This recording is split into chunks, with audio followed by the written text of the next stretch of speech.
আহসান হাবিব বলেছেন, বর্তমানে একটি বিষয় নিয়ে খুব আলোচনা হচ্ছে। নাস্তিকরা বলছে ধর্ষণের শাস্তির বিষয়ে কিছু বলেনি, এ বিষয়ে ইসলাম কি বলে? না, ধর্ষণের শাস্তি আহ, আহ, এটা আমাদের ওলামায়ে কেরাম ব্যাপকভাবে আলোচনা করেছেন। তাহলে ইসলামে নেই কে বললো? এখানে আমরা দেখতে পাচ্ছি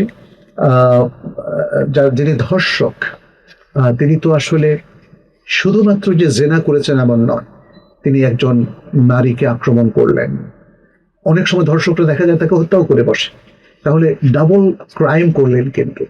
আর এখানে ট্রিপল ক্রাইম।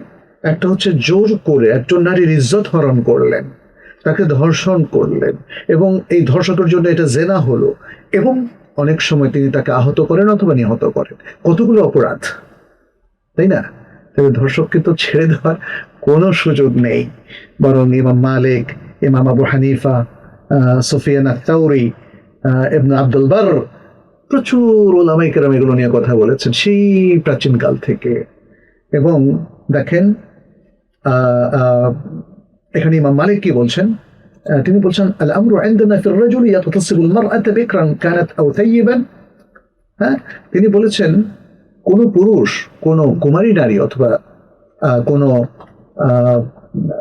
বিবাহিতা নারীকে যদি ধর্ষণ করে তাহলে তার কোনো নিস্তার নাই। এবং তিনি এক্ষেত্রে এটাও ক্লিয়ার করে দিয়েছেন, ওয়ালা উকুবাতা আলাল মুগতাসাবাতি ফি যালিকা কুল্লি।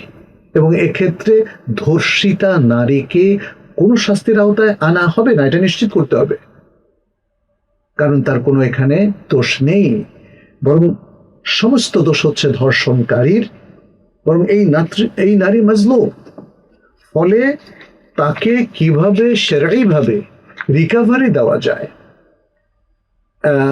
এই ধর্ষণের কারণে তিনি যে সামাজিকভাবে ধর্মীয়ভাবে নানাভাবে ক্ষতিগ্রস্ত হলেন, তার রিকভারি কি দেওয়া যায়, আমাদের ওলামায়ে কেরাম বিস্তারিত সে আলোচনা করেছেন। হ্যাঁ, অতএব আমাদেরকে এ বিষয়ে সাবধান থাকতে হবে। এখানে দেখেন ইবনে আব্দুল বার, তিনি তো অনেকগুলো ইজমা ওলামায়ে কেরাম থেকে বর্ণনা করেছেন। বলছেন, ওয়াকাদ আজমা আল উলামা আলা আন্না আলাল মুস্তাকরিহিল মুগতাসিবি আল হাদ্দা ইন শাহিদাতিল বাইয়িনাতু আলাইহি বিমা ইউজিবুল হাদ। বলেছেন আমাদের ওলামায়ে কেরাম সব যুগে তারা একমত হয়েছেন যে যে ব্যক্তি আরেকজন নারীকে বাধ্য করে ধর্ষণ করে তাহলে তার উপর হদ বা শরীয়তের শাস্তি প্রযোজ্য হবে। ক্লিয়ার, তাই না? তাহলে ধর্ষণের শাস্তির ব্যাপারে কিছু নেই, এটা আমার মনে হয় যারা ইসলাম সম্পর্কে পড়াশোনা করেননি এমন ব্যক্তিরাই বলে থাকেন।